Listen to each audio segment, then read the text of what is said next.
Так, жігіттер, Mazda Tribut, тройка объем, вабраска, метка ГРМ.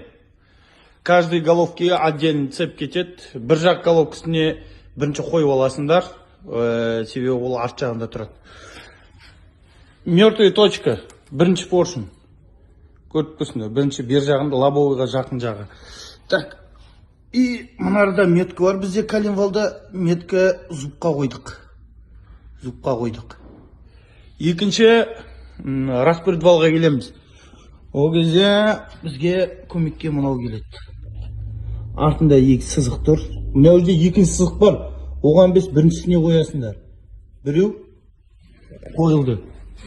И мынау сағат 8-ге, мына распредте демет көріп, сағат 9-ға қарайды, но сағат 1-ге қарайды, бүйтіп тұрған кезде. Так, бұл қоямыз, нәтижелді атамыз.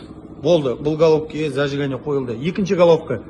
Также мертвая точка. Коленвалдың меткісіне қоямыз. Распредвалы бұның енді басқаша. Сағат 2-ге, сағат 10-ға қарайды. Артына келеміз. То же самый. Міне. Нарда екіншісі бар.